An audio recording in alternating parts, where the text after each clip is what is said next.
30ویں پارے سے قرآن مجید کے اختتام کا آغاز ہوتا ہے، اور آخری پارے کی مناسبت سے یہ بات بھی یاد رہے کہ اس میں آخرت کی تیاری پر سب سے زیادہ زور دیا گیا ہے۔ پارہ بھی آخری ہے اور تیاری بھی آخرت کی کرواتا ہے۔ عام طور پر ہم سمجھتے ہیں کہ قرآن مجید اپنے اختتام کو پہنچ رہا ہے اور ایک ذمہ داری ادا ہو رہی ہے اور ایک خوشی کا موقع ہے، حالانکہ یہاں سے ایک آغاز ہوتا ہے۔ قرآن ہمیں وہ طاقت، وہ قوت، وہ ایمان اور وہ تقوی بخشتا ہے جس کے ذریعے ہم آخرت کی تیاری بہتر طور پر کر سکتے ہیں اور اللہ کی مرضی کے مطابق زندگی بسر کر سکتے ہیں۔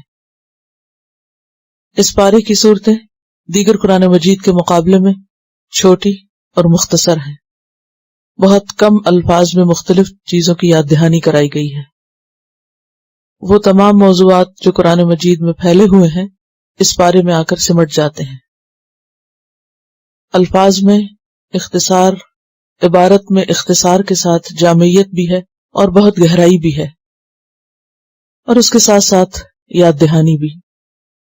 دنیا اور آخرت کی کامیابی کا انحصار اسی پر ہے کہ ہم جو کام بھی کریں اپنے انجام کو سامنے رکھ کر کریں کہ اس کا نتیجہ کیا ہوگا۔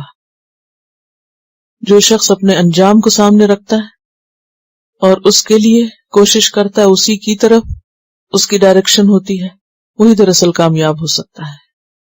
اور جو شخص اپنی منزل کو، اپنے آخری ٹھکانے کو، اپنے گھر کو بھول کر اس زندگی کا سفر طے کرے، اس کا اختتام کسی بھی اینڈ پہ ہو سکتا ہے، وہ منزل کے سوا ہر دوسری جگہ پہنچ سکتا ہے، کیونکہ اس نے سفر اختیار کرتے وقت منزل کو سامنے نہیں رکھا۔ کیونکہ اگر منزل سامنے ہو اور سفر اسی ڈائریکشن میں ہو تو ہی انسان وہاں تک پہنچتا ہے۔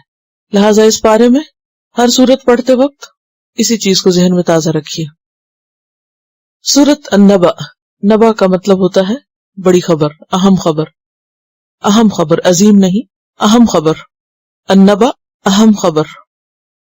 آغاز ہی آپ دیکھیے کہ کتنے زبردست طریقے سے ہو رہا ہے، امپورٹنٹ نیوز، بریکنگ نیوز، بہت ہی اہم بات، ویری امپورٹنٹ۔ اور اس سورت کو نبأ کے علاوہ سورت عامہ بھی کہا گیا ہے۔ 2 رکوع ہیں، 40 آیات ہیں، اس میں 173 کلمات ہیں اور 970 حروف ہیں۔ بسم اللہ الرحمن الرحیم۔ عما یتساءلون، کس چیز کے بارے میں ایک دوسرے سے پوچھ رہے ہیں۔ عما اصل میں تھا عما، ان کا معنی ہوتا ہے کسی کے بارے میں، اور ما کیا چیز، کون سی چیز، اور ان حروف جارہ میں سے ہے، اور جب ما پہ داخل ہوتا ہے تو اس کو مختصر کر دیتا ہے۔ عما کیسے پڑھا جائے گا؟ عما یتساءلون، یتساءلون باب تفاعل سے ہے، ایک دوسرے سے سوال کرنا، ایک دوسرے سے پوچھنا۔ یتساءلون وہ آپس میں پوچھ رہے ہیں، ایک دوسرے سے پوچھ رہے ہیں، اور وہ سے مراد اہل مکہ ہے، ان کے حال پہ تبصرہ ہے۔ عما یتساءلون، کس چیز کے بارے میں یہ ایک دوسرے سے پوچھتے ہیں، اور ایک دوسرے سے مراد کیا ہے؟ یا تو یہ آپس میں ایک دوسرے سے پوچھتے ہیں، یا یہ نبی صلی اللہ علیہ وسلم سے پوچھتے ہیں، کیونکہ آخرت کی بات آپ ہی نے کی تھی، آپ ہی نے اس کی خبر دی تھی، آپ ہی اس کی بار بار یاد دہانی کرا رہے تھے، اور آپ ہی اس سے ڈرا رہے تھے، کیونکہ مکی صورتوں میں بہت زیادہ آخرت کا تذکرہ ہے، قیامت کا ذکر بہت ہے۔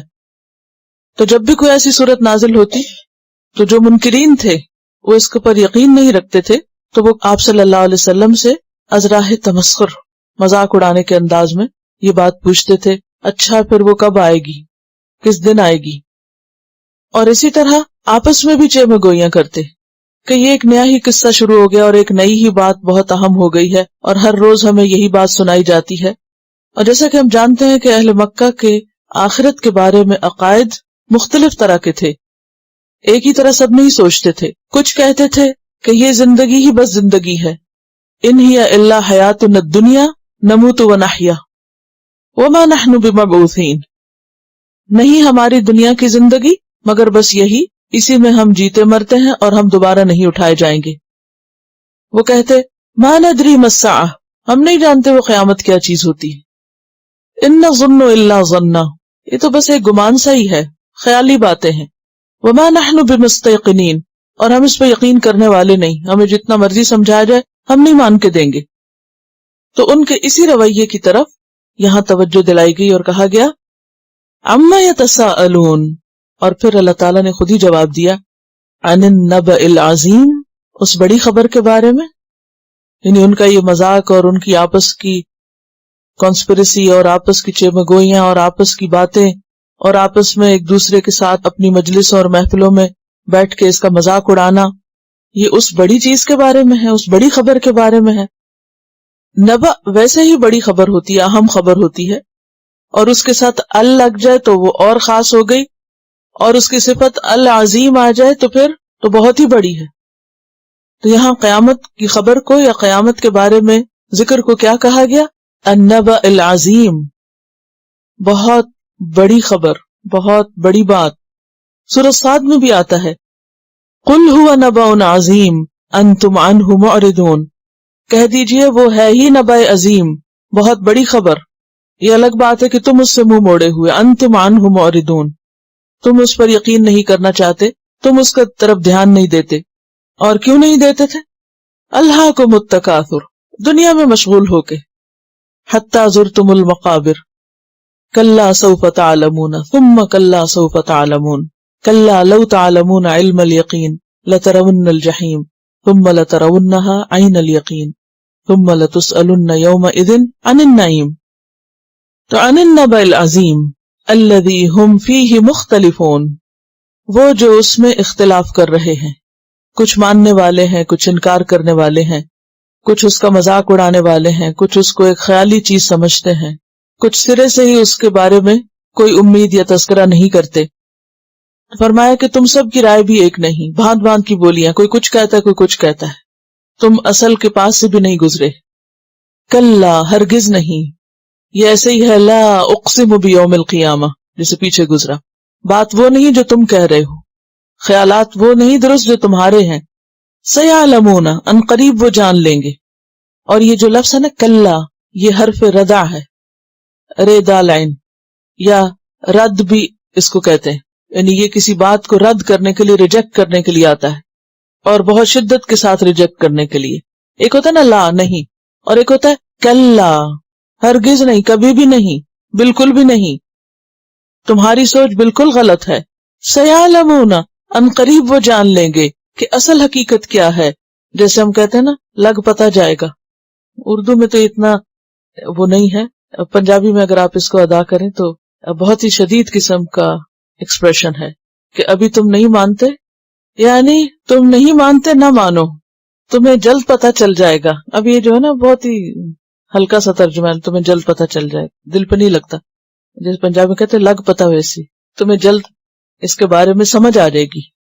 جیسے قرآن مجید میں بھی آتا ہے یوم یأتی تأویلہ یقول الذین نسوہ من قبل قد جاءت رسل ربنا بالحق، کہ جس دن اس کا انجام سامنے آئے گا، وہ سارا منظر سامنے آ جائے گا، تو وہ لوگ جو اس کو بھولے رہے، دنیا میں غفلت کا شکار رہے، اس سے کیا کہیں گے؟ قد جاءت رسل ربنا بالحق، کہ ہمارے رب کے رسول سچ لے کر آئے تھے، وہی تو اصل سچائی تھی جس کو ہم نے مان کے نہیں دیا.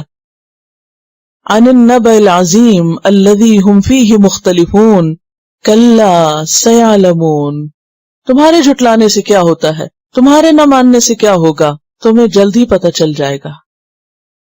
ثم، پھر، کلا سیعلمون، ہرگز نہیں، ان کی سب باتیں بیکار ہیں، ان قریب وہ جان لیں گے. اور یہاں کلا اور سیعلمون کی تکرار جو ہے مبالغے کے لیے ہے کہ ایسا ضرور ہو کر رہے گا، اور ہوش میں آؤ، یہ ہونے والا ہے، تمہارا انکار تمہیں فائدہ نہ دے گا. اور اگر اس بات کو جاننا چاہتے ہو تو آؤ اللہ کی قدرت کی نشانیاں دیکھو. جس رب نے یہ سب کچھ کیا ہے جو تم دیکھتے ہو آج، تو وہ رب وہ بھی کر دکھائے گا جو تم آج نہیں دیکھ رہے. تو آج ہم کیا کچھ دیکھتے ہیں، ان کی طرف متوجہ کیا گیا. سب سے پہلے اس زمین کی طرف جس پر ہم بیٹھے ہوئے ہیں. الم نجعل الارض مہادا، الم کیا نہیں، نجعل ہم نے بنایا، الارض زمین کو، مہادن بچھونا، کیا ہم نے زمین کو مہد نہیں بنایا. سورۃ طٰہٰ میں بھی آتا ہے الذی جعل لکم الارض مہدا، یعنی ضرور بنایا. سوال کس لیے کیا جا رہا ہے؟ تاکہ ہم سوچیں کیا واقعی زمین ایسی ہی نہیں جیسے بتایا جا رہا ہے،